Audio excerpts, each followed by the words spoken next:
From the very deep level and are you that's what I think I haven't thought about it.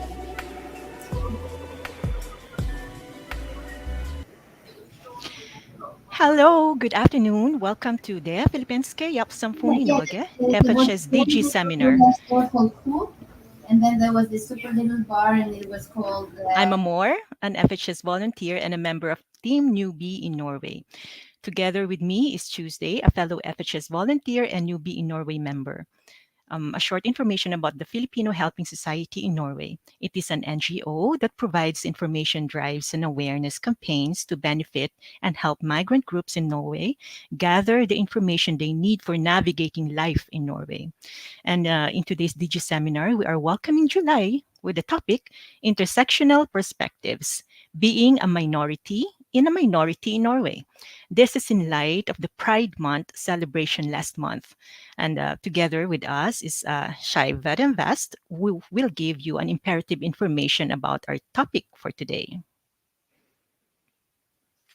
Thank you for the introduction, Amor. Uh, my name is Tuesday, and I'm one of the volunteers of the FHS, the Philippines Kaya Sampun, and I am under the Experience Sub Team. So before we begin, we at the Philippines Kaya Sampun in Orga, or FHS, are here to guide, help, and hold your hand to the best of our capabilities and provide information that may help you integrate into Norwegian society. So, in this regard, some information may or may not be applicable to you. Therefore, your discretion is necessary. Under no circumstances would our organization be held responsible nor liable in any way for any claims or liabilities resulting or arising directly or indirectly from your use of the information we are about to present. Yes, and just to add and remind everyone that FHS is an independent NGO that helps with information drives to benefit the migrant groups in Norway. We are not in any way affiliated with local government agencies, and our presentations are based on our research from reliable sources made available by the local authorities, and we cannot help in individual cases, and we ourselves have no expertise beyond the information shared. But today, we are privileged to have been graced by a direct representative who is an expert in the topic. And yeah, having said that, Echo Tuesday, shall we move on to our topic already? Yes, thank you for that, partner. And we welcome our viewers out there. So please let us make this DigiSeminar interactive and write down all your questions and hellos to the comment sections. So, partner, did you know that Oslo Pride is the largest celebration of queer love and diversity in the country? Oh, well, yes. Having seen all the flags flying around in Mm-hmm. June, yeah, I believe it is considered as the biggest highlight after the May, I believe. And well, I haven't been in one. And of course, I would love to take part next year. Maybe I'd be in Oslo next year. I'll try to go there. Yeah, that's right.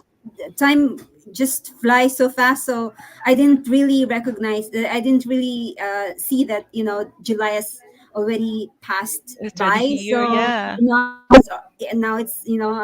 so I haven't really seen any celebrations outside yet. But I think it's ongoing, I think. And Hmm. it's going to be in several days more. I'm not sure, but because last year, I think last year or 2 years ago, you know the the celebrations like 1 month or 2 months. I Oh, can see, really? So it's still in yeah, a July. lot of, This yeah, ongoing. several Okay. parades, All right. every single Saturday, I guess. So but this year, it's not really that long. But I'm not so sure because I'm not really that involved. Pride Month is usually celebrated in June for Yeah. 9 long days full of festivities, right? And it's a Yes. time where you, the audience, can be exactly who you are. So even if they say straight, we can be who we are, right? So Hmm. that's really great. So that I think one of the reasons why we celebrate Pride Month. It's not just for the Skeiv, or I don't know what they call, That's an but it's, advocacy that everyone should uphold, actually. Yeah. yeah, that's Be right. who you So are, exactly who you are. everyone is, Yeah. included. So that's Yeah. actually the, I think, the very reason of the Pride Month, that everyone Correct. should be included and feel Correct. included.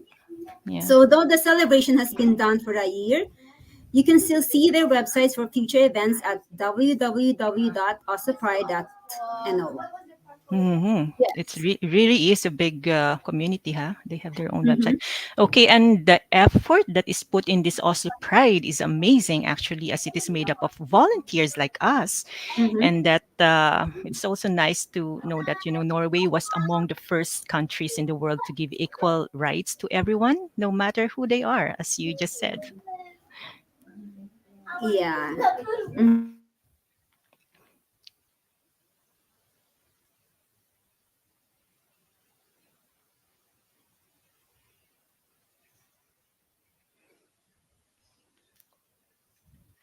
So, our topic for today entitled Intersectional Perspectives, Being a Minority in a Minority. So, what is exactly being a minority in a minority?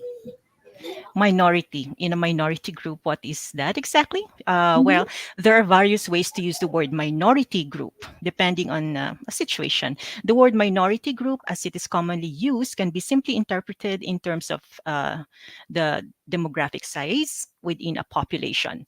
That is a group in society that has the fewest members, or fewer than half of all the individuals in the group. A minority group typically has less authority than the majority, and thus makes the term minority applicable in a variety of contexts. Yes, so being a minority in a minority group means being inside a small group with the fewest of the fewest, a few people, like the immigrants. So it's like, we have these immigrant groups, and within that immigrant groups, there is smallest group, and one of them is the LGBT community. Yeah, so the whole big group is made up of minority groups, and we cannot like discount the fact that LGBTQI community is one of them. You know, they Hmm. part of the Correct. community. Yeah, Yeah. and by the way, you have recently mentioned the word queer. Being a migrant who is at her level A1 to A2 Norsk still. So I googled this word and it shows another meaning. But while we were with our guest earlier, I learned from him that Skeiv means queer in Norwegian. So Skeiv Verden means queer world. So yeah, uh, let us all welcome our speaker, the general manager of Skeiv Verden, Erwin Napiz Navarro. Yes. Hi, Erwin. Hi. Welcome. Thank you, Amor and Tuesday. Yes. So For the floor is yours now, Sir Erwin, and we will see you again in a bit. Or we're just going to be, just right behind you sure, on the sure. screen. But before that, maybe we can Mhm. ask him to just like introduce himself a bit to Yes, our that's right. audience Yeah, and Hmm. his background of the Skeiv Verden. yeah, sure. So, my name is Erwin Arapiz Navarro. I'm originally from the Philippines. I moved to Norway back in 2011 to study and took my master's here in Norway. And then after studies, I started working with refugees, asylum seekers, and au pairs when I was working in Caritas. And now I'm working in the organization called Skeiv Verden. Here in Bergen, it's called Skeiv Verden West because we are a branch of the organization here. So that's why it's the western part of Norway. So yeah, that's my short introduction of myself. Yeah, I work as the manager of the organization.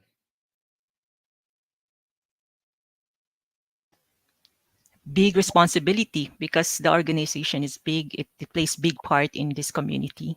So I salute you. Thank you, thank you, thank you. Yeah, it's quite big, and one of the biggest queer organizations in Norway, and one of the oldest, I think. Wow. Yeah. So yeah, primarily, maybe I can just start, probably. Yes, No? of course. Yes, of course. Yes, we'd love to Okay. hear.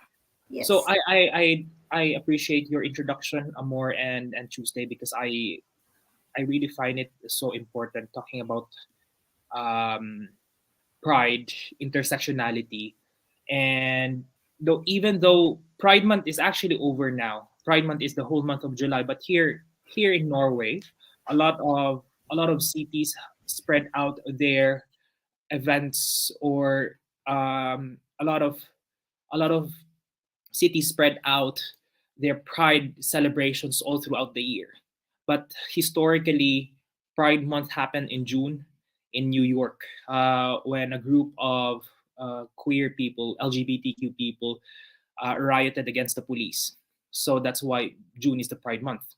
So even though you don't identify yourself as part of the LGBTQ community, I encourage you to listen and take part in this discussion, and I promise you to that you'll get value and learnings from this talk. So I hope, crossing fingers. And some of the topics that we will talk are identities, minority identities. We will talk about intersectionality, norms and privileges, minority stress, allyship. Like, how can I be a good ally? I don't consider myself as gay or lesbian. How can I support my friends or my family? So we will shortly talk about that. And we will talk about a bit of the organization. And I think the most interesting part here also is the interaction between the people. A question round. So I'll start first with terms or terminologies. So queer. Queer is mostly now used by a lot of people who belong to LGBTQ community. No, like the Q there, it means queer. Um, it's an all-encompassing term. That means you are not straight. So you could be bisexual, you could be lesbian, you could be gay, you could be trans. And it's the same thing in Norwegian. You have the word skeiv. Skeiv means crooked, not straight. Um, so some people identify themselves as gay. Some people, for example, I identify myself as, most of the time, I identify myself as queer. That means I don't belong to the heteronormative, heteronormativity, or I go against the heteronormativity, which I will be explaining later on. It might be that I get so technical and so academic, but I will try to explain it and give examples so that it will be accessible for everyone. Okay, so terms and terminologies, we have queer, we have trans, exactly, and then we have also like cis people, SIS, not cis like sister, but cis people. Cis people are people you identify with the gender you are assigned with. So, for example, I was born a boy, and then I identify myself or identify with the gender that I was assigned with. Some people don't identify themselves with the gender that they are assigned with. For example, when they were born, the doctor said, "Oh, this looks like a vagina or a penis." So, say for example, it's a vagina, then this is a girl. But later on, the person grew up and couldn't identify themselves in that gender. So that is transgender. So yeah, and this talk, I have been very excited to give this talk to FHS because I share a lot of identities with the organizers, with the organization. I'm also Filipino, and I know that there are a lot of people in the organization, in this organization, that are part of the queer community, and also a lot want to be part or want to be a good ally or want to support. So I am quite passionate and excited of giving this talk. That was a long introduction. So next slide, please.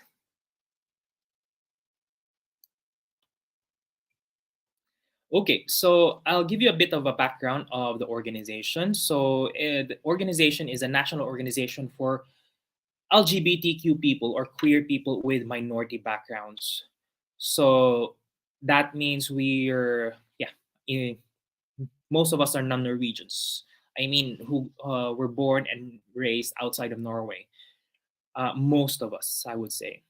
We create safe spaces. We are offering counseling and services, counseling services. It can be practical counseling. Practical means anything from, from relationship, I broke up with my partner, or I have a problem with UDI, I have a problem with NOV, with my school. That's practical counseling. And therapy, we also offer psychotherapy. We have 4 psychotherapists in the organization, who are part of the community also. So we speak the language of the people who are working with. We are independent, apolitical, non-religious organization that works with people with ethnic and or religious identities. And we are working towards a community that is free from racism, homo, and transphobia. So that is our ultimate goal. Next slide, please. Thank you. So our target group, so I have said that queer with minority backgrounds. So when you say LGBT people, you already think, oh, it's a very specific group. But actually it's not. It's a very diverse group, especially when you say queer people with minority backgrounds, because we have different identities. We have different experiences and life experiences, I would say. So we work with queer people who are migrants, working migrants, international students, those who have been adopted. So that means they were born outside of Norway, but then they have been adopted and then grew up in Norway. We are also working with Norwegians with cross-cultural parents. These means who were born and raised in Norway, but with, let's say, for example, a Somali parent or parents who are from, let's say, Venezuela, but their kids are born and raised here. We are working with undocumented migrants, refugees, asylum seekers, and ethnic Norwegians. So if you would see, I highlighted undocumented migrants, refugees, and asylum seekers because these are one of our target groups that are most vulnerable.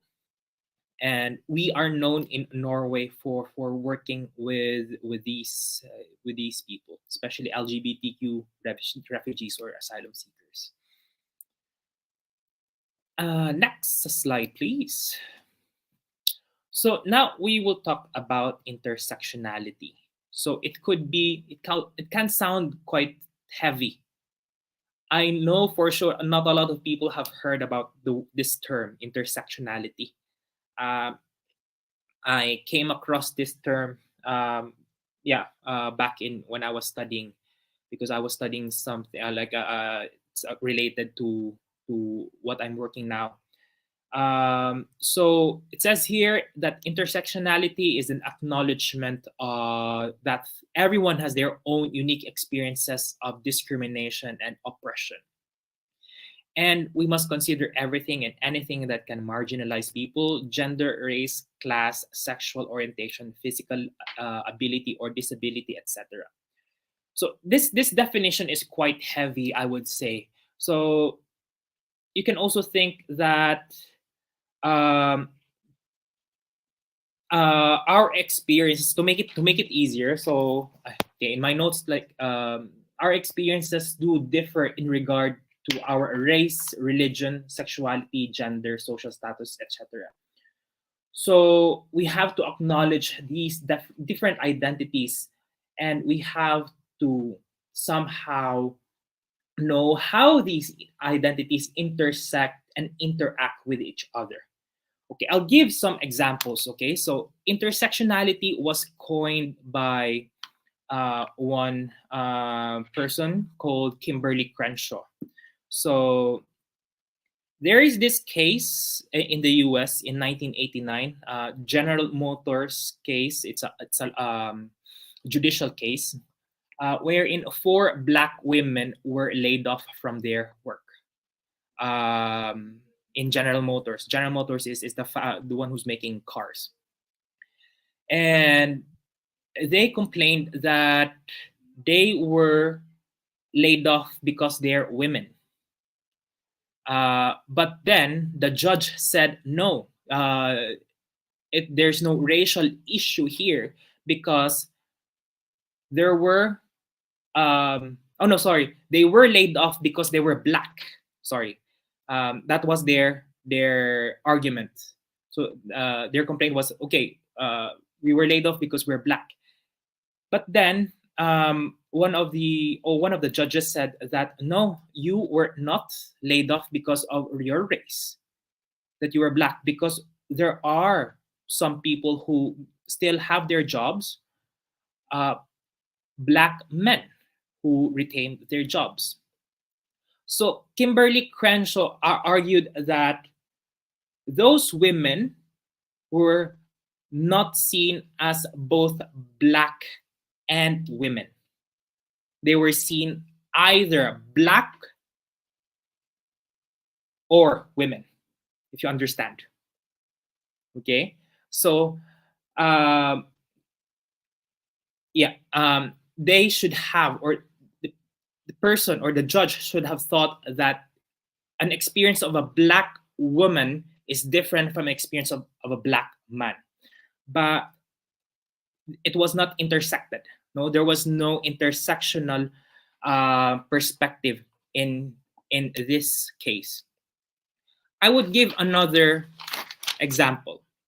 Let's say being gay in Norway, being lesbian, being queer in Norway. We would oftentimes as migrants, we would say, Norwegians would say, oh, in Norway, everyone can live free. Or in Norway, you can do anything when you feel safe if you are gay in Norway, if you are a lesbian in Norway.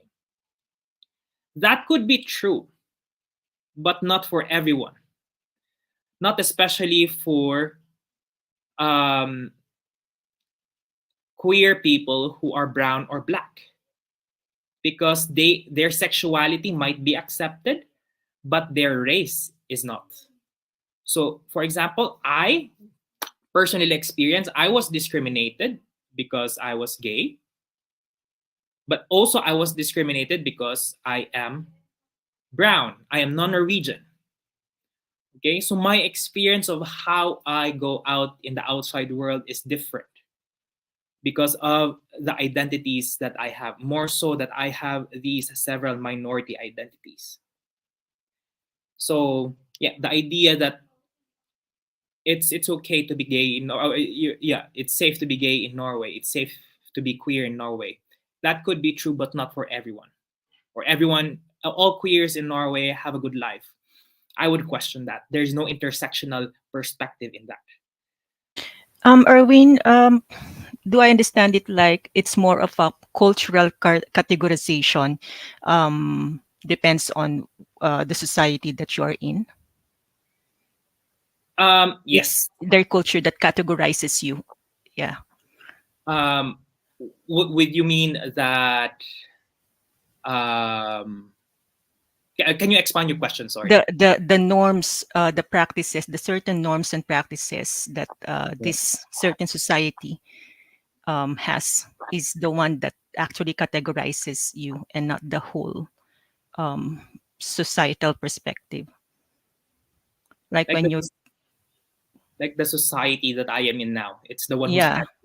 Yeah, absolutely. Yeah. It is. We are put into different categories. Okay. When I was back home in the Philippines, I didn't feel that I was a minority, of course, because I was among with Filipinos. But I felt minority because not everyone were gays. More so, not everyone. Yeah. So this cultural minority, I didn't feel that. I didn't experience that. I only experienced that when I moved outside my culture or my home country. So I became a migrant. Mhm. So, for example, I'll give you another example: an au pair. Okay,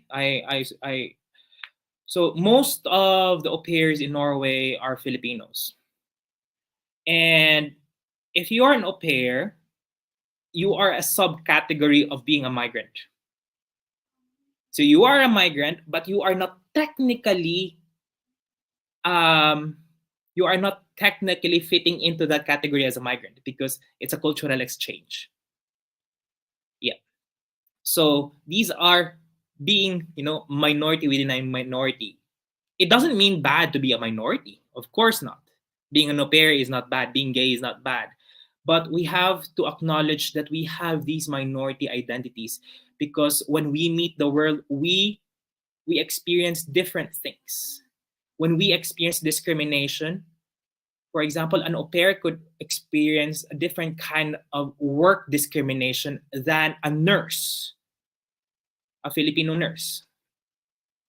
So we have these um, um, levels of identities, and I think it is so important to know all our identities. So also to know what our norms and privileges.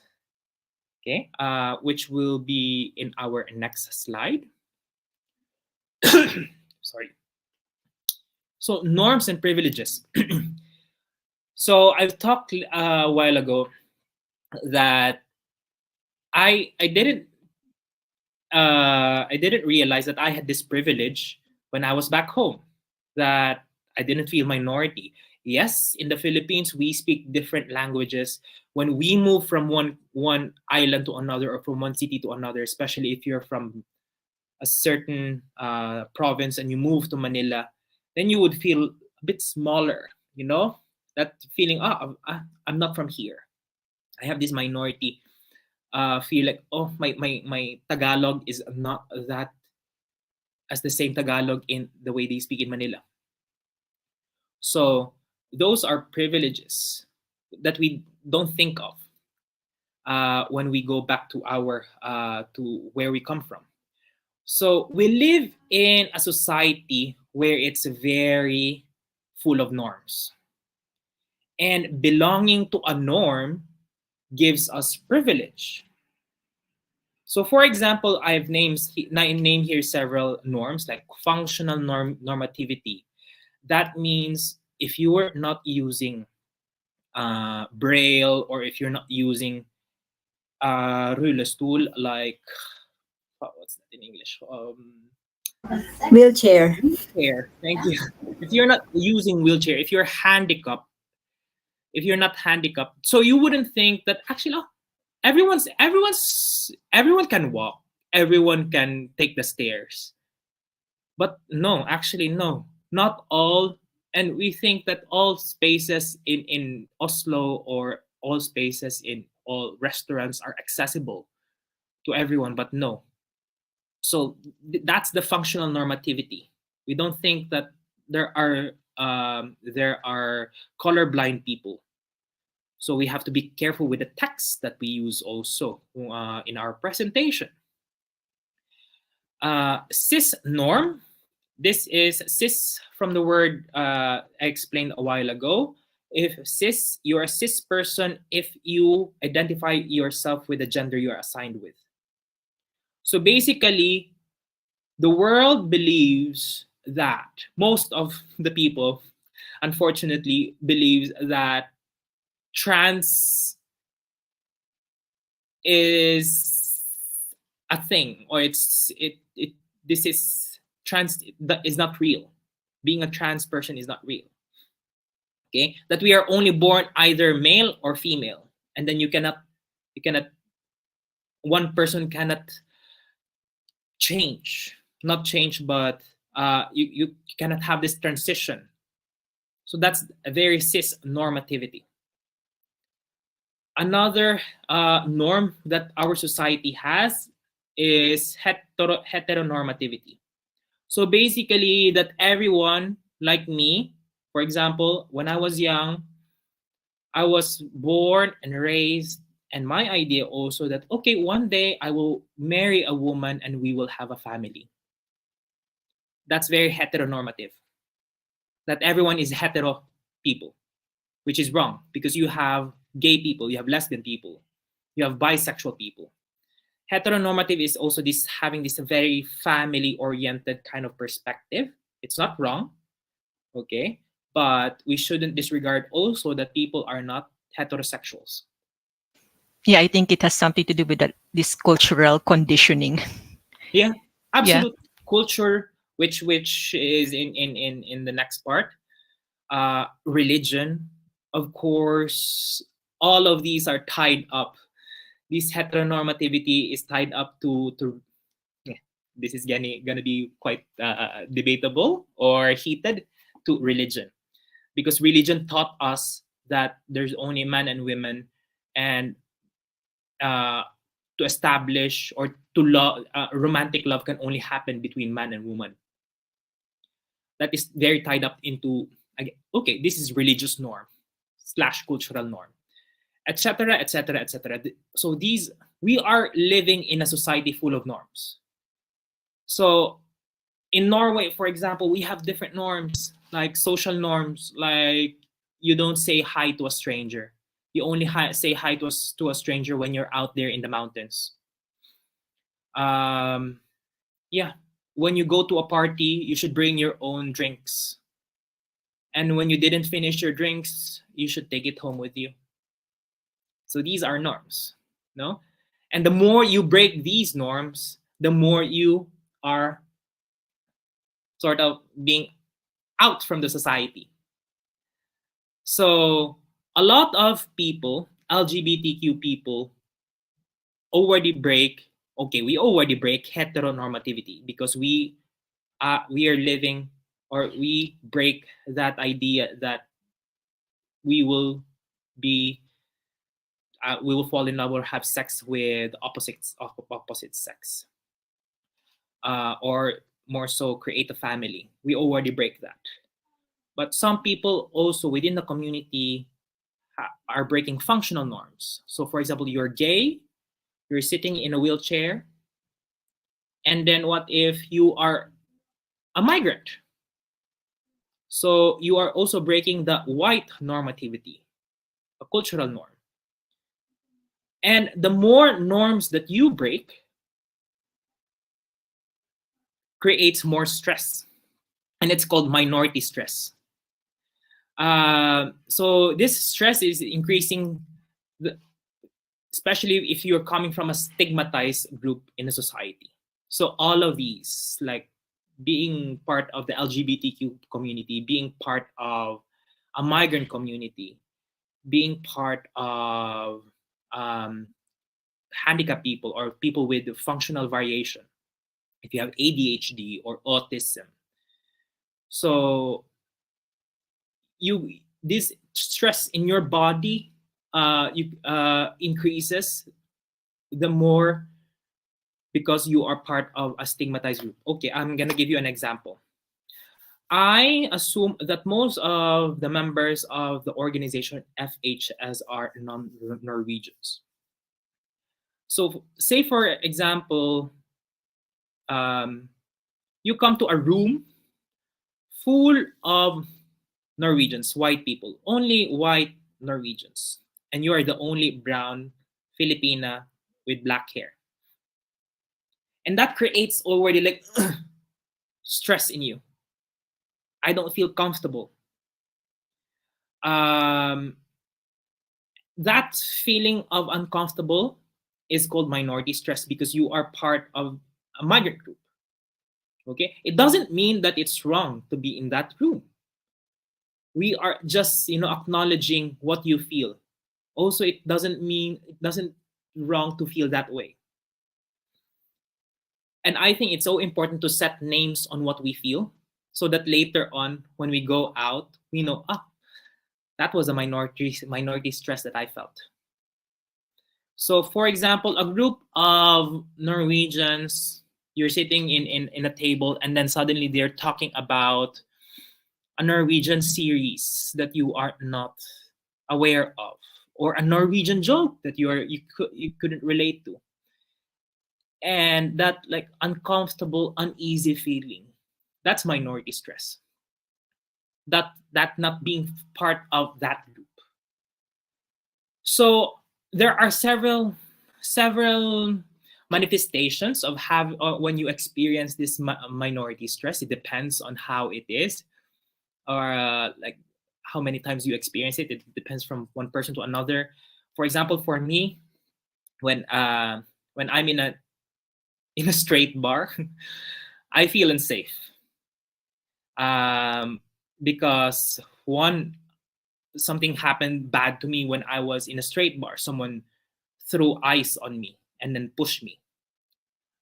So the minority stress, my body reaction is this feeling of uncomfortable, like like one a person could shake, also like shiver. It different manifestations. It's also just the mere feeling of you don't like it.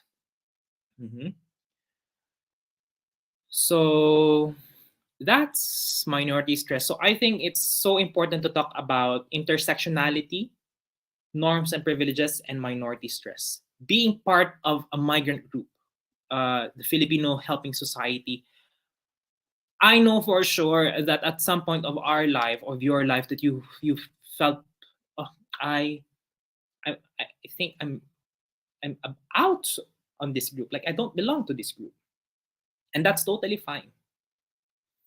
And it's totally fine to acknowledge that you don't belong to that norm. Okay. Next slide, please. Okay, so I have this question. What are the challenges of LGBTQ plus people with minority backgrounds when in Norway? So maybe one from the host could ask or could guess what are the experiences. Anyone from the host, Amor or Tuesday? Actually, Erwin, I think first and foremost is the lack of confidence, because being outside of your comfort zone is already a problem, and then being part of the minority is another problem, another topic. So Yeah, it adds anxiety to, exactly. you know, Yeah, and you that's feel so small. true. Yeah, That's true. You feel that you don't have a value. yeah, something like that. Yeah. Okay. Okay. That's so true. Well, a lot of LGBTQ people with migrant background experience double discrimination. What does that mean? So they are discriminated from their own community because they're gay or lesbian, and they're also discriminated from the larger community, the Norwegian society, because they are non-Norwegians. So that is called double discrimination. Okay. So for example, I'm gonna use myself. I honestly feel that I am discriminated sometimes, not all the time, within the Filipino community, especially within the religious Filipino community, because they don't believe that person like me, a gay person, exists. That I will just change, or there's evil in me. So that's, for me, that's discrimination from my own group of people. But then I get also experiences that I get discriminated outside in the larger society. For example, when I was applying for jobs, in Norway. No one was accepting my CV, even though I had masters. I speak the language, and I feel that I'm competent to the positions that I applied to. No one no one called me for an interview or for even for confirmation of that they received my application. Most likely because of my name. That's non-Norwegian. So those are like double discrimination, double racism, or I would say double discrimination that I experienced, and it's not something very unique. Unfortunately, a lot of people experience that. Okay, another experience that LGBTQ people with migrant background is experience is that navigating the system, navigating the Norwegian system, the healthcare.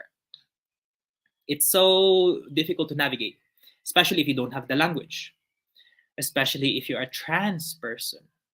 If you're coming from Syria, a trans woman in Syria, and then suddenly you applied for asylum in Norway, you've been granted asylum because you are trans, and then your family tried to kill you because you're trans, for example. And then you're here in Norway, in a new country, trying to navigate everything. And it's hard. The language is hard. The system is different. And okay, we can go to the next slide, please. And Erwin, may I also add, Sure. I experienced this as, I can say this as a migrant Yeah. worker, because belongingness is so special, important to me. Maybe I'm sure it is also important to all of us, Yes. many of us. And what more these minority groups are experiencing when it comes to belongingness, as a migrant worker, I have to prove myself that I'm worthy of your attention, of your belief. But what more if I'm a migrant and I'm also part of that minority? Yes. Yeah. Yeah, I really so like that sad. question. Belongingness and being part of a certain group that accepts you to all the identities and the whole person, accept you as a whole person is very important. That's why we have this organization, which I can explain later. Okay, I'm gonna write it out so that I will not forget. Yeah. So yeah. In Erwin, for the sake of the audience, so you mean your organization is not just limited to the LGBTQ, but also for those minority groups in Norway, even if they're what do you call it, straight or not, or can you explain? Can you? I can explain. Okay. Mm-hmm, Our main target groups are LGBTQ people with migrant mm-hmm. background or minority background. Okay. So if you are LGBT, oh no, if you are migrant and not part, Mm-hmm. for example, if you want to be part of the organization, then you are called ally. Okay. Like you want to So, support. You want to mhm. support. So if you're not tribe, or not Mhm. straight, but you are a minority or immigrant, so then you will be Yeah. called an ally if if you want to be part of the organization. Okay. So you can be part in different ways. You can be a Mhm. volunteer. You can do a lot of volunteer work in the organization, which I can also explain later in the belonging part. How about straight migrants? Yeah. Okay. So, in connection to this question that I raised earlier, like what are the experiences of LGBTQ people with migrant backgrounds in Norway? So, there is this research that has been done here in Norway. In Norwegian, it's called Levekårsundersøkelse blant skeive med innvandrerbakgrunn. In Norwegian, it's translated as living conditions of queer people with migrant backgrounds. So it's a very extensive study that was done in 2018. So there were questionnaires, and it was divided in two parts: the questionnaire part and in-depth interviews. So, for example, more than 50% of the people who've been part of these studies said that they experience negative attention because of their sexual orientation. More than 50% is a lot.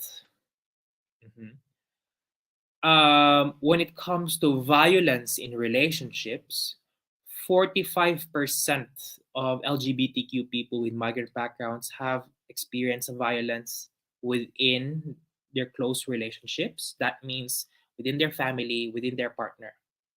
And 20% of that have experienced sexual violence, which is quite sad. When it comes to being satisfied with life, 33% of me, like not me, my group, is not happy with or not satisfied with how they live their life. 33% is quite high when you compare it to the general population. That 10% of the Norwegian population says that they are not satisfied with their life. So there is a very big gap between the LGBTQ people and the general population. And the most alarming, very alarming finding in this research is the suicidal thoughts. 58% of the people who were interviewed in this research have had suicidal thoughts. That's more than half, which is very scary and alarming. So this also leads to saying that the mental health of LGBTQ people with migrant background is not doing so well because of a lot of factors, integration, language, being accepted, being not accepted by the family, being not accepted by the larger community. So yeah, we hope that this study will change for the better. And which leads us to the next slide.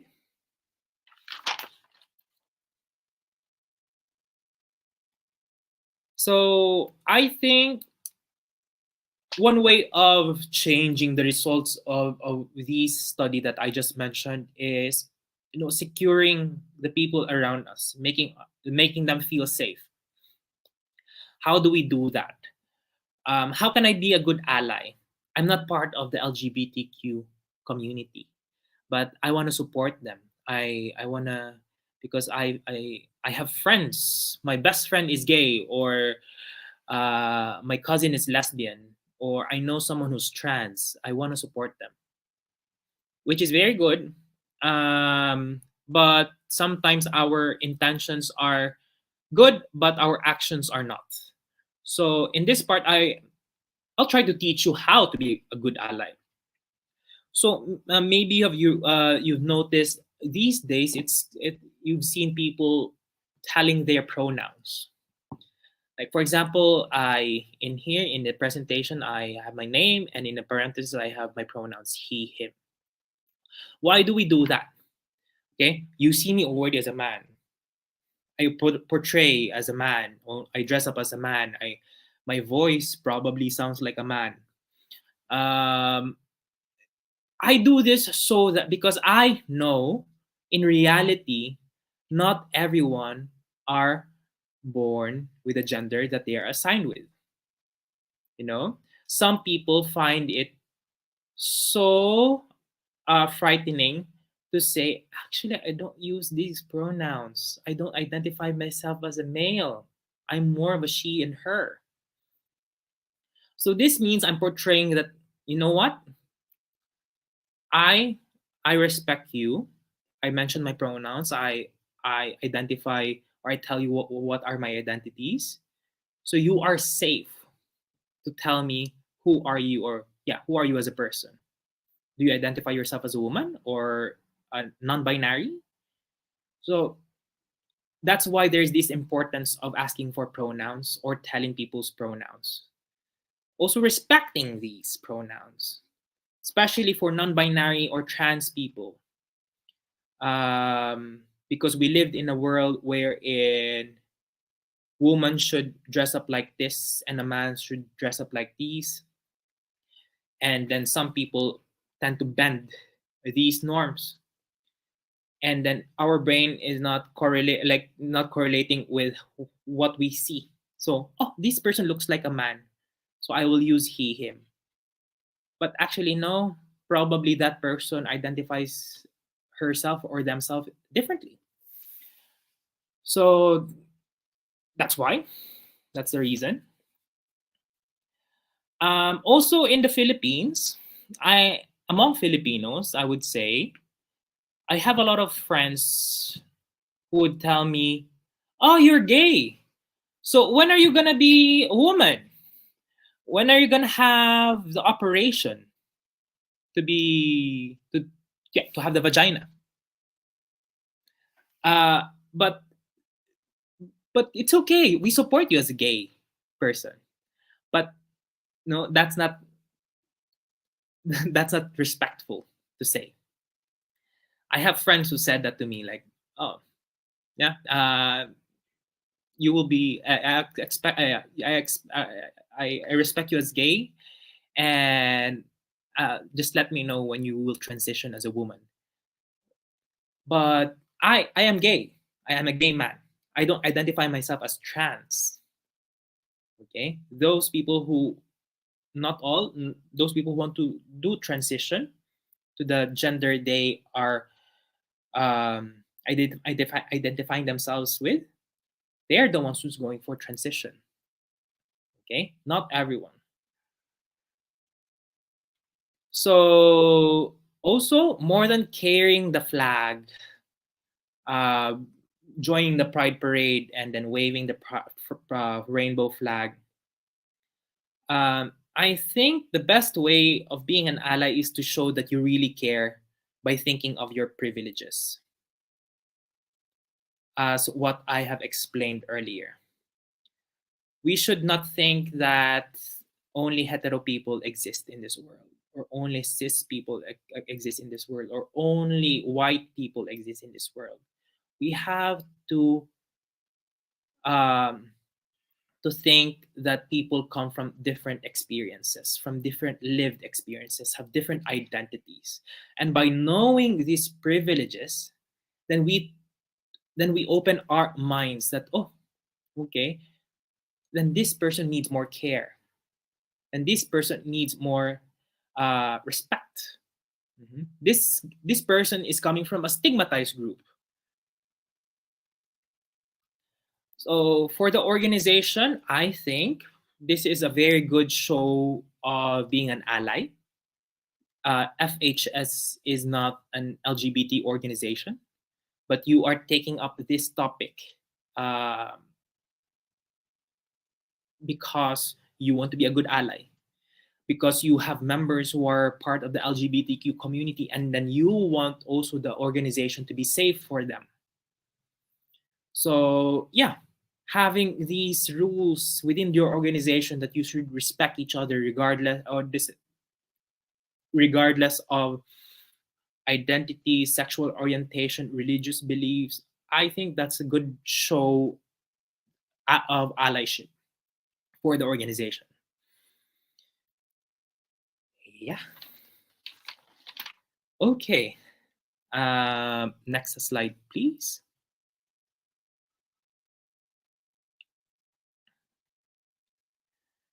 So yeah, so I have explained in the beginning part, introduction part, a bit of the organization. So I'm gonna explain it a bit thoroughly at this point, and also to answer some of the questions that were raised a while ago. Yeah. So we create safe spaces. How do we do that? Okay. So we have events. We have cafes, queer cafes, where volunteers make food and then all of our members and volunteers come together, eat food together, especially coming from different cultures, usually cultures outside the Nordic, outside Norway.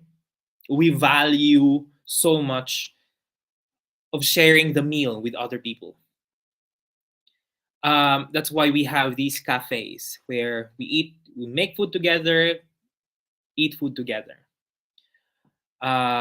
We and by creating safe space means also no racism is allowed. We don't tolerate racism in the organization, like racial slurs.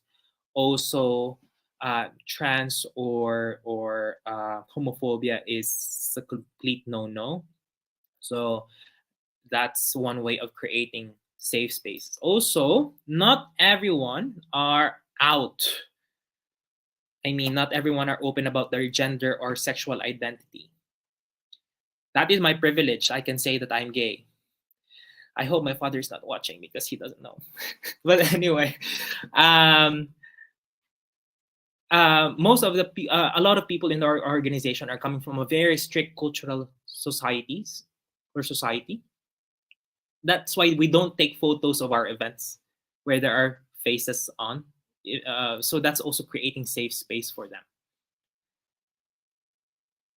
So just to name a few of our measures of safe space, we create we do competency building. So we visit schools, mostly asylum centers and vuxenoplæring, or adult language learning schools, where we teach gender and sexual diversity in a minority perspective. Because it's so different when a Norwegian comes in and talk about LGBTQ than a migrant comes in with being an LGBTQ. No, these intersectional identities that I was telling about. That makes us different also from other organizations. That's why a lot of kommune or organizations, schools tap us to do school visits because we carry this competency that other organization doesn't have. Yep. Sorry, Erwin, I just want to confirm the understanding that your organization goes to the school through this communa, and you're allowed to speak about queer, about your organization, about all these things. Now, this is just to answer that one question that came in actually ahead of time, that if, like, do you think that it's important that, like this is education, this should be incorporated, like such intricate issues? Absolutely. Yeah, it should be. That's why we go into vuxenoplæring to adult language schools, because most migrants didn't learn about LGBTQ, gender and sexual diversity back in their home country. I mean, in the Philippines, we didn't have that. It's not allowed. It's a taboo. It's a taboo to talk about it in schools. So we didn't learn about it. We didn't know that the term for trans person. We just have a term, bakla. That's it. Bakla is an all-encompassing term. So it's somewhat like a stigma, like those days. Yeah. So bakla is gay, but it could be also mean trans, right? That's why it's so important to go to adult language schools, because there we already introduce these knowledge, these ideas. Okay, it is often tough. I'm the one sometimes I go to schools and I meet like very hard discussions, but since you already said that, now I'm curious. So how are these taken by the the people, the students? Generally, what's the reaction? Most of the people that I go to, I go do courses with, very accepting. Mostly, you could already tell from one group there are two persons or one person that could be negative about with the body language, and I try to handle it as early as possible. If it's the whole group that it's very homophobic, then that's the real challenge. Did it happen? It happened. Yeah, it Okay. happened. Yeah, it does. That's why when we go to schools, we, as much as possible, we don't go alone. So I come with a colleague, or I come with a volunteer, or I come with a translator, or another teacher is there, because this is a very sensitive topic, especially for people who are coming from a very religious or closed societies. Okay.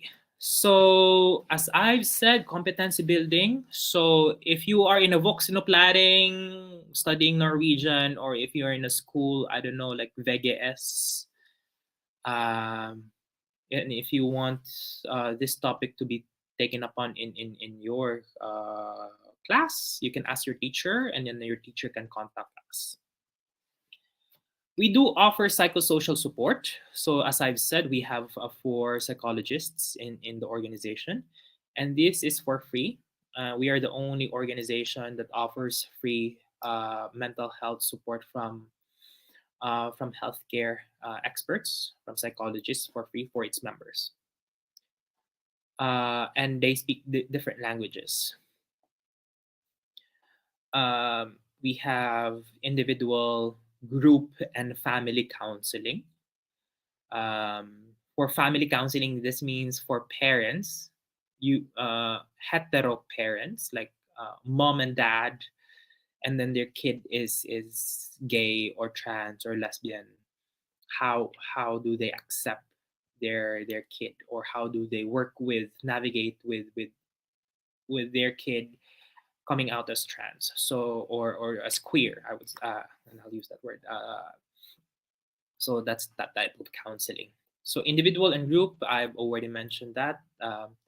Also, yeah, couple counseling. Well, it happens from time to time. We have volunteerism. That means, so we have volunteers, we have Norwegian volunteers, we have non-Norwegian volunteers, we have a lot of straight volunteers, to be honest, who are supporting our cause, which we really value. Without the volunteers, I think we are not here because of these volunteers. It's the passion from our volunteers. Empowerment. What this means that we do workshops. It could be workshop about mental health. It could be sexual health workshop. It could be, for example, here in Bergen, and of course, it's very applicable in Oslo during winter. It's dark, it's cold, and then we're coming from a different country. We're coming from a different climate, and then we have this seasonal depression. We don't know. I was actually depressed during winter, but during spring, then suddenly I felt happy again. That's called seasonal depression. We do have, year to year, we have a seasonal depression type of workshop, like how to cope up with seasonal depression. Also, we have workshops, for example, like how because we find it so difficult as migrants, as non-Norwegians, to have Norwegian friends. So how do we expand our network, like network building workshops? So we do a lot of these type of workshops, like integration workshops. Political work and visibility in the organization here in Bergen. I do a lot of political work. So that means influencing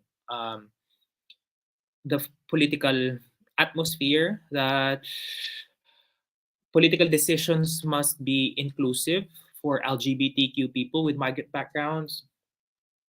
Also being, present in the media or in panel discussions, in lectures, that's visibility. Next slide, please. Thank you. Okay, so other services. So we are assisting people who are applying for asylum. So especially LGBTQ refugees. So just a short information here, apart from the information that I'm giving now. In Norway, Norway accepts LGBTQ refugees. So that means you can be granted protection if you are gay or lesbian or trans or belonging to the community. Let's say, for example, you are coming from Iraq, and then your family wanted to kill you because you came out, or they found out that you are gay. So you tried to run from your family. No one accepted you, neither friends, nothing, no one. So you applied for asylum, sent your application to the UNHCR, United Nations High Commission for Human Rights, and then your asylum has been granted. So Norway accepts LGBTQ refugees. So we are the ones who are actually also helping them being integrated when they come to Norway. So we get also these emails, Facebook messages from people who are in Iran, who are from Algeria, from different parts of the world where being gay is parallel to being killed. So we are also assisting local governments. I have said earlier in our political work, we help people navigate the healthcare system, especially for trans people. It's very difficult system. It's long. That's why we set a focus in this work. Also, we help in family reunification cases. So let's say, for example, one person came here from Turkey, but her girlfriend is still back home in Turkey. They lived together in Turkey for quite some time, and they were able to, though they were not married because it's not allowed in Turkey to get married. Same-sex relationships are not allowed, but they were able to show that they've been, in a relationship. So we help with these cases that they can be reunified. And this is one of the things that the organization worked politically, pushing the parliament and the UDI to accept family reunification of LGBTQ people.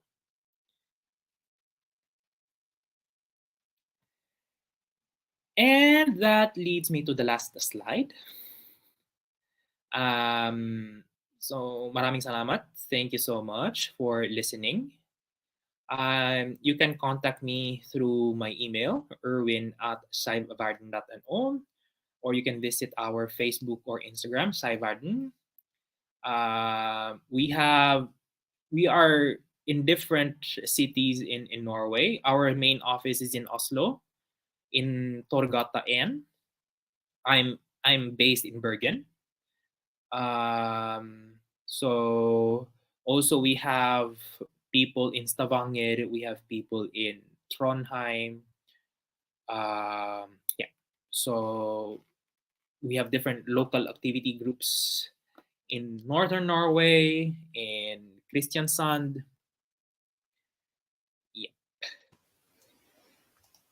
Thank you, Erwin. Thank So you. yeah, there we have it. Thank you very much for that enlightening information. This is actually my very first time to be engaged in, such a very important topic. And Thank you. I was so into it. Oh, thank you. That's very good to hear. Yeah. Because it's really, really enlightening. I hope a lot of people are listening to it right now. I think at this point we will open the floor for questions. Many are excited from our Yeah, that's viewers. right. One question we already answered earlier for Zine. Yeah, Tuesday, do we have any questions from Yeah, our we have some questions, and one of them is how does one create a safe space? I think you have answered that Yeah. question, but you Yeah, can I did. just To say. add, okay. Mhm. if you're a private person, let's say, oh, I'm straight, but my friend is gay, or my friend is lesbian or queer. How do I make that person safe? You know, a lot. You can do a lot as a straight person, because you can do a lot because you have the privilege. Um, One could say, for example,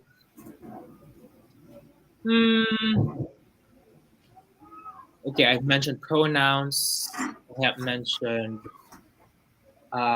knowing your privileges. Um, what else? What else? What else?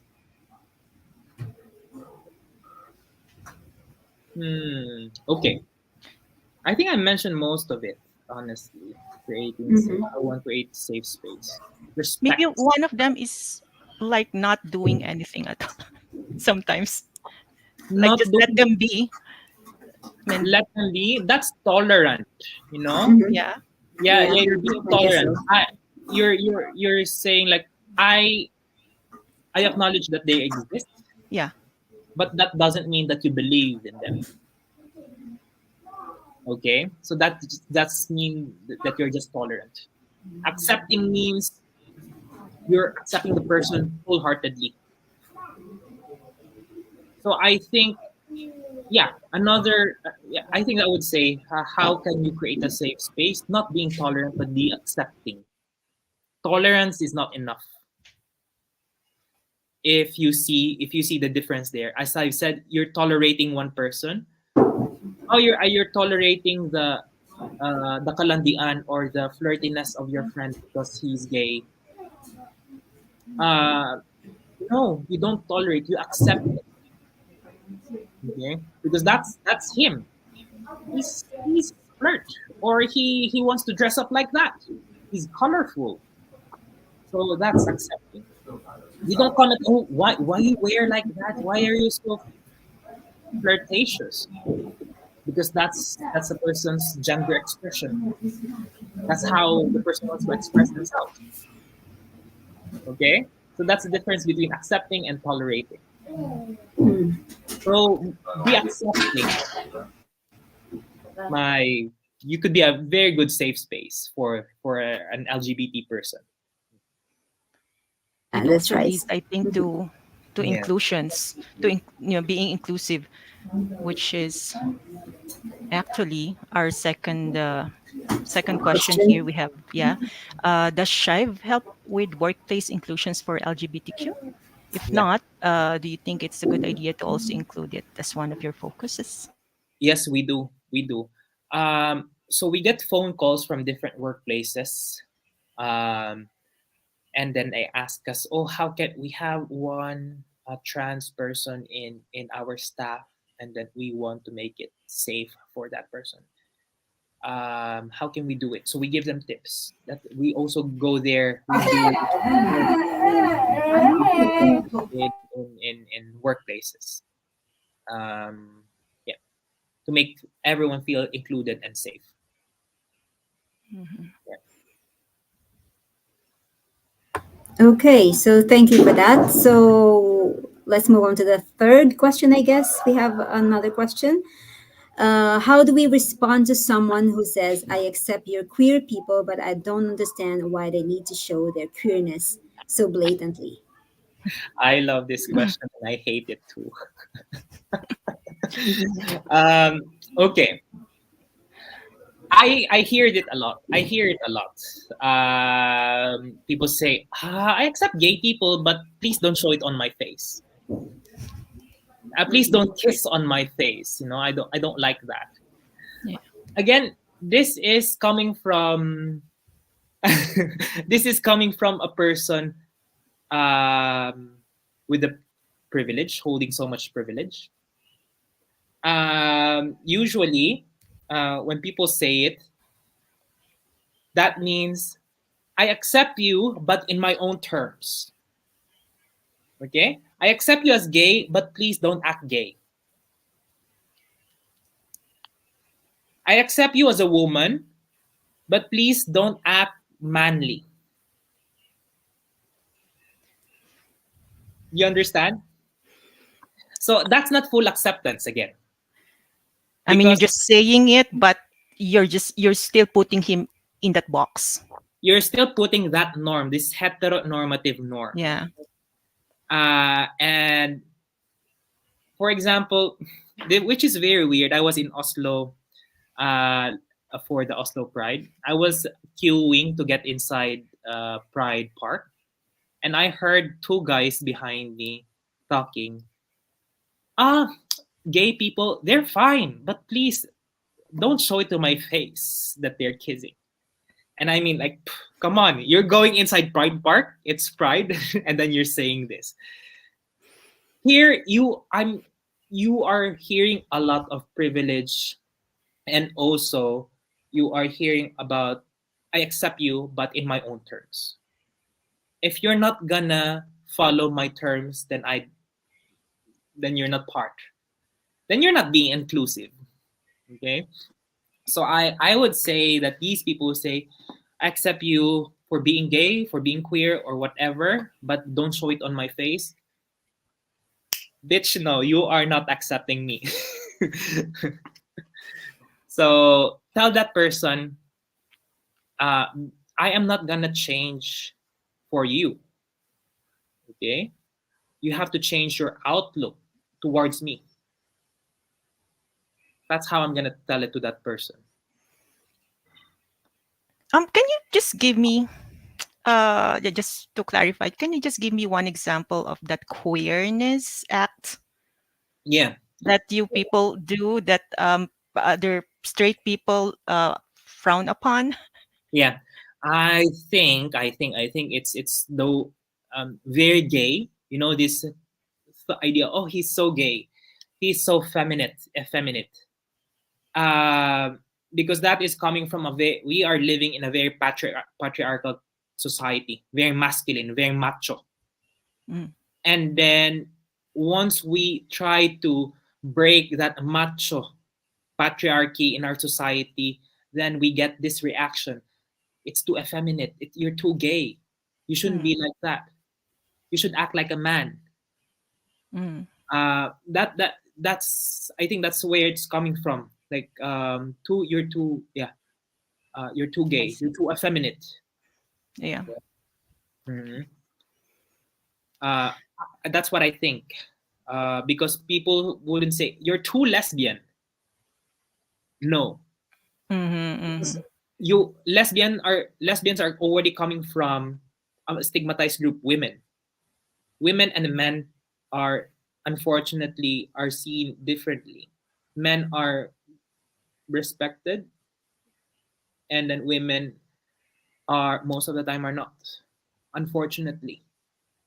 So there are a lot of ideas here like patriarchy, machoism. We are breaking patriarchy. We're breaking these norms that everyone should act like macho. You know, breaking that you're thrown like, oh, you're too gay, you're too feminine, too feminine. That means you're like a woman. Mm-hmm. Yeah. Okay. All right. It creates, it's like cringe, like what they say nowadays. It's Okay. cringe when they see something like Yeah. that. I'm sorry if I said like a B word. I got into it. Sorry. Yeah. Okay.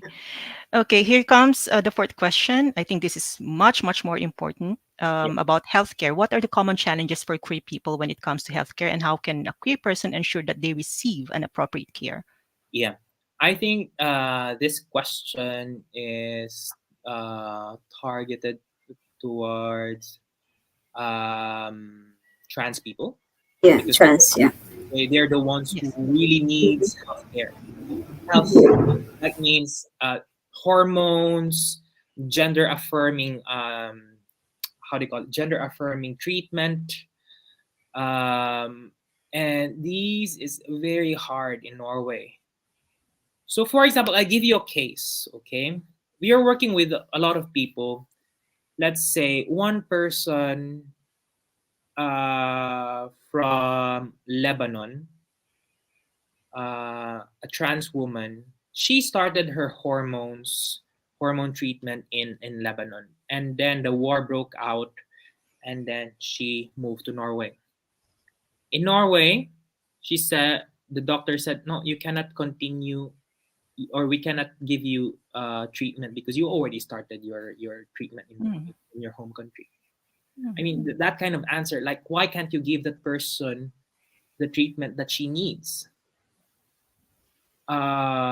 Another person, a lot of people get this answer from their doctors or from the hospital: you are not trans. I'm sorry, you cannot have the treatment because you are not trans. You don't qualify to the criteria of being a trans in Norway. So that those problems, yeah. Also, having fastlege, a general or a GP, general practitioner, is very important. A general practitioner that is trans friendly, because that person, that your doctor will be your gateway to further treatments. So if the person is transphobic, it will be very difficult for you to get the proper treatment further. So there are a lot of humps when it comes to access to healthcare for trans people in Norway, especially that operations, like gender reaffirming operations, only happen in Oslo. So if you are living in north of Norway, you have to travel all the way to Oslo. And it doesn't mean that if you get the slot in Oslo, you will have the operation immediately. No, it takes years. It takes years with appointments, follow-ups. So we have people who have been waiting 3 years, 4 years, 5 years, traveling back and forth to and from Oslo, Rikshospitalet, for the gender reaffirming care. Okay, so follow-up question for the sake of the audience who are part of the LGBTQ. How about people who have maybe like STD disease, for example? Is it easy for you guys in Norway to be treated here, or because back in the Philippines it's very difficult for them, right? So it's really difficult because they have this norm and all. So how about here in Norway, since people Yeah. are more open and Yeah. So I would put it this way: we have the STDs, the sexually transmitted disease, and then we have the HIV/AIDS. yeah, So right. STD, sexually transmitted disease, it's accessible for everyone. I mean, the treatment, also getting the disease is very easy now, unfortunately. But there's no. We try to work to have no stigma when it comes to this. What is it again? To to delete the stigma, Mm-hmm. having like, okay, you know, things can go wrong sometimes. Mm-hmm. People get contracted with sexual transmitted disease. So Yeah, right. here are the ways how to get rid of this. Mm-hmm. So we coordinate with clinics, with the hospital. Also, on the other hand, when it comes to HIV/AIDS, we do thorough follow-up. Okay, so in our for example, one person who got contracted with HIV or AIDS. So the good thing here in Norway is that we get very good follow-up, very good medical follow-up, and there's not that much stigma than back home in the Philippines. Back home in the Philippines, we would thought that if a gay person dies, almost all the time the idea of probably it's because it's AIDS. Like, that's already a stigma. No, I have one Yeah, professor. right. She's trans, and then the common stigma. She died with uh, not because of AIDS, but she died suddenly, like abruptly, and then the common stigma of the people, maybe it's AIDS, but that's stigma, no? Yeah. And then we should stop that. We should refrain from thinking of that. Here in Norway, there is still stigma, but not as much as the one that we have in the Philippines. Mhm. How do we do that? Through education.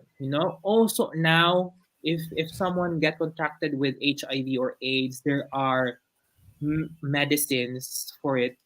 People can live normally.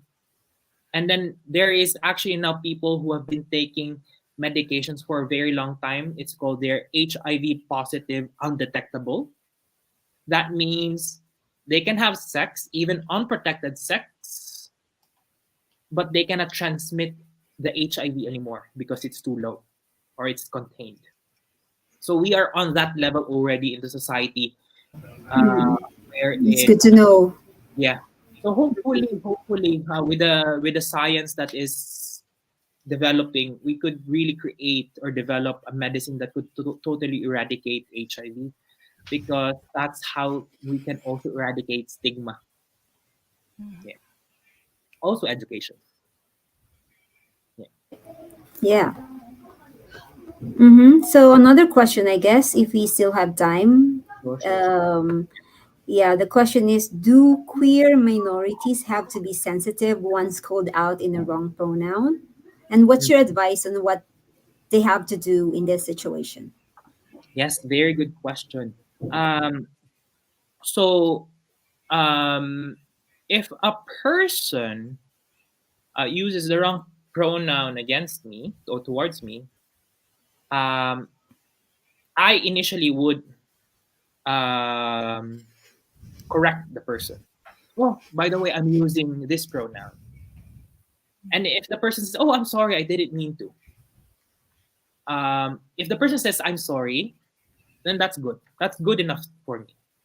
Okay? But if the person is intentionally making it wrong, especially for trans people, if you're using the wrong pronouns or using the old name, a lot of people change their names because names are very binary. It's very connected to a male or female name. Yeah. So if they use their old name intentionally to hurt the person, then that's completely different. That's that's an attack already. That's being transphobic already.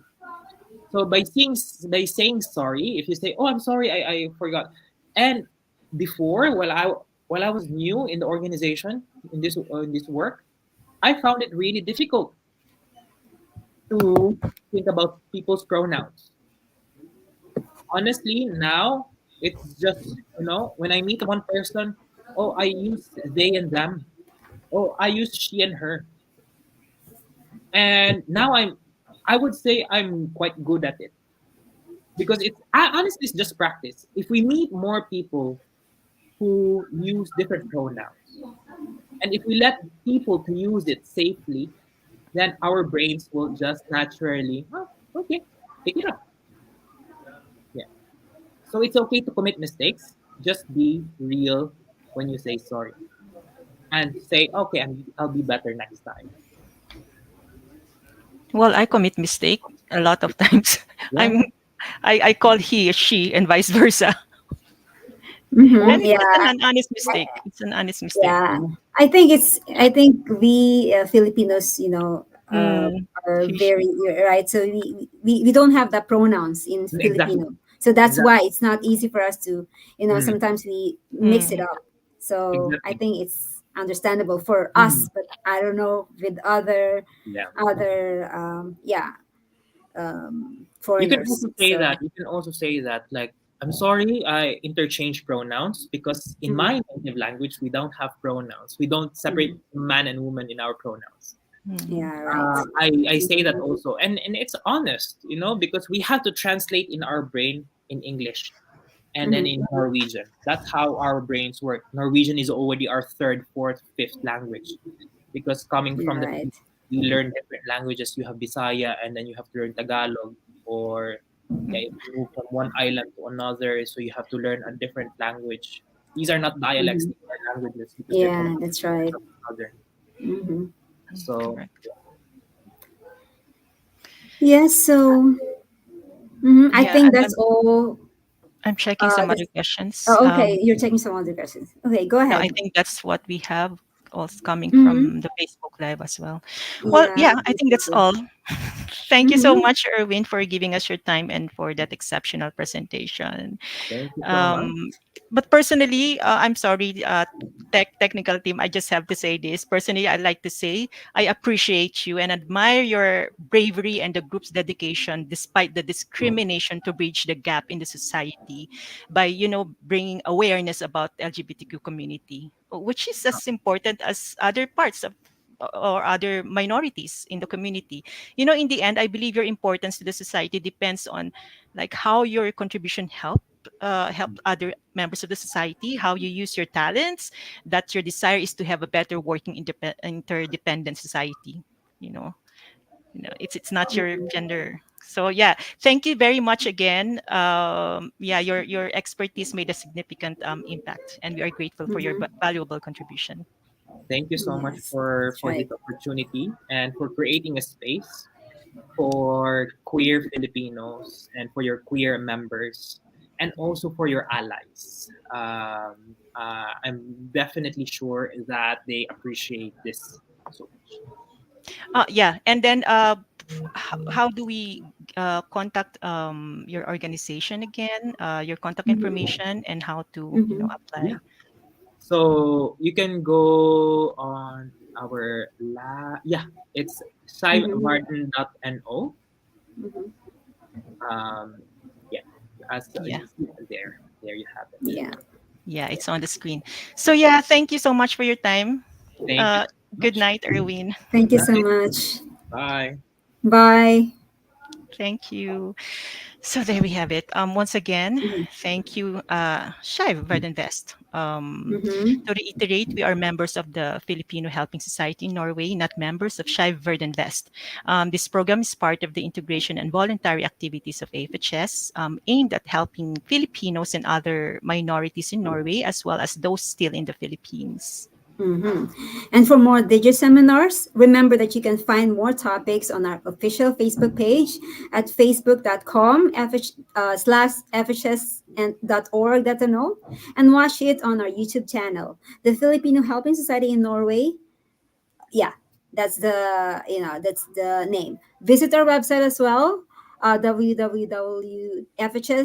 www.fhsnorga.org, and for more updates, other information drives, and to know more about our organizations. Yes.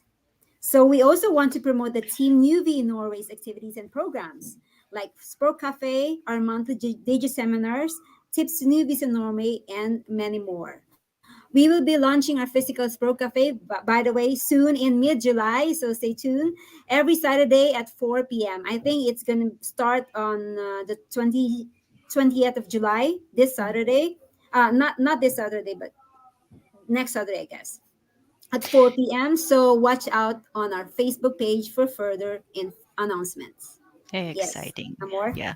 Yeah. On behalf of the Philippines Kayap Samfuni Norge FHS, I would like to first thank the great people who put a lot of effort in preparing for this program, the FHS That's Newbie in right. Norway team, PC Renz for technical, and Yes. my co-host Echo Tuesday, and FO Mitch Thank you. for the script. Also, I'd like to thank you all for watching the program, making it as productive as possible. Lastly, to the representative of Skeiv Verden West, thank you, Erwin, again. Thank you so much for your time. Again, this is Amor. And this is Tuesday, wishing everyone a safe, calm, and cozy Thursday afternoon. Good summer FHS, holiday. yeah.